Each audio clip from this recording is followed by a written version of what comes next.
Hey guys, Michael from Fire and Brilliance, and today's episode is a special one. I am going to go over 3 bold predictions as to what I believe is going to happen to natural and mined diamonds, and then I'm going to go over as to how it actually will affect you if you are in the market to purchase a lab-grown diamond or a natural diamond. I hope you like the show. First and foremost, I want to fully disclose this is not for investment purposes. I am not a financial advisor, so do what you will with the opinions and speculations that I'm personally making of being in the industry for 15 years. I've seen the ebbs and flows, I've seen the ups and downs, I've seen the introduction of lab-grown, the adoption of lab-grown gemstones, and I've seen how it has positively affected the industry and how it also has affected the natural diamond industry. So these are my 3 bold opinions and predictions in terms of where it's going to be in the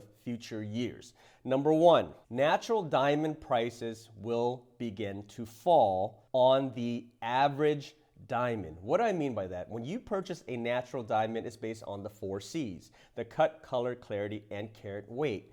Now, most people in the industry, or most people that are actually purchasing natural diamonds, are not buying the rare specimens. They're not buying the large 20, 30 carat diamond that is of IF or flawless. They're not purchasing the extremely rare, beautiful red diamond, pumpkin, orange diamonds, or blue diamonds. Most people are the average person. So when they are purchasing a diamond for an engagement ring or whatever it is, they are purchasing the average diamond, which is typically about 1 carat or so, and they'll spend anywhere between $3,000 to $5,000 with specifications in the cut, clarity, and carat weight, as well as cut, color, clarity, and carat weight that's within the realm of what is affordable. So they'll typically spend anywhere between $3,000 to $5,000. That said, the reason why I believe prices will continue to drop in the future is that sales have been very, very weak in the last couple of years when it comes from the mines as a rough piece of diamond to the cutters and polishers. As a matter of fact, it's been so weak that these mines have been reducing their prices to entice the cutters to purchase from them. So the pass on of the lower priced diamonds will eventually be passed on to the consumer. That's based on my personal belief. Number 2, in addition to that, the diamonds that have been purchased from the older generations that are now passing it on to the modern generation as an heirloom will also increase the supply of natural diamonds in the market. And number 3, obviously, lab-grown diamonds, lab-grown moissanite, and other lab-grown gemstones have become so popular that it's almost making up almost 50% of all jewelry sales. And if that is truly the case, then that's also a direct competition to the natural diamonds.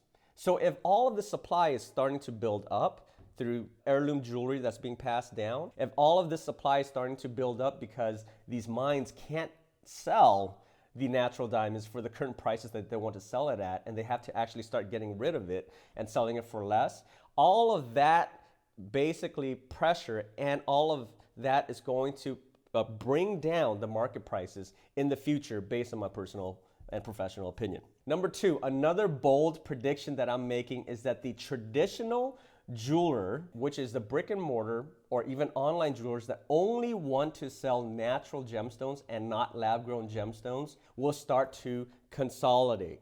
And that is just a nice term of saying they're either going to get bought out by bigger jewelry companies, or 2, they're going to go out of business because they won't be able to survive. Now imagine if you have millions of dollars worth of inventory in natural gemstones and you can't sell it. There's only so many days left before you're going to either have to sell your business for pennies on the dollars to a bigger company that's willing to buy you, or you're going to go out of business. So that's my second bold prediction. And number 3, the last bold prediction is for the remaining jewelers that is staying in the business. They're going to have to adopt the lab-grown business, meaning they're going to have to supply both natural gemstones as well as the lab-grown gemstones so that they have plenty of options for the modern generation. Now, you know as well as I do, since you've been following me for a long time, that lab-grown has been gaining popularity in the last decade and more.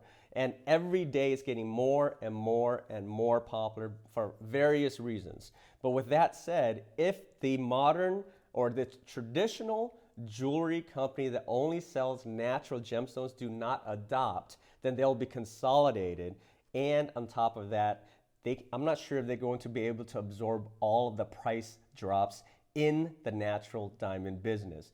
So if your $1 million inventory is now worth only $500,000, there's only so much of that cost you could eat before you completely can't handle it. So those are my 3 bold predictions, and I'm going to actually go over what I recommend for those that are in the market right now trying to purchase either a lab-grown diamond or a natural diamond.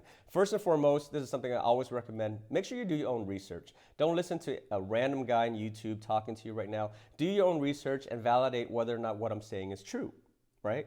And number 2, if you are the person that only wants to buy natural diamonds because you can't fathom the thought that it's not mined, you can't fathom the thought that you don't want a lab diamond, then make sure you do your research, because there are going to be 2 options that you're going to have to deal with. It's either you purchase something that's extremely rare that may hold up its prices in the long term, or you're going to purchase a diamond, an average diamond, that may drop in prices dramatically. So if I was you and I'm purchasing a natural diamond, then what I would do is I would personally be patient, shop, and at the same time see if I could get a better deal in the next couple of months, the next couple of years, if you have that amount of time. Now, if you are interested in the lab-grown diamond, or if you have not done research in the lab-grown diamond, then definitely do research on that as well, because lab-grown diamonds and moissanite have gained so much in popularity, especially lab-grown diamonds, because it is a diamond. The only difference is that it is not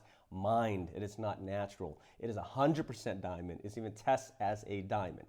So if you're okay with that thought, then you can go out and shop and you can figure out the cut, color, clarity, and carat weight without the risk of worrying about losing tens of thousands of dollars if that's a type of stone that you want in the next couple of years to the next decade or so because you had purchased a natural diamond. Again, these are my own opinions, my own professional opinion. You can take what you want, but these are my 3 bold predictions, and I hope you like this episode. I'll see you in the next one.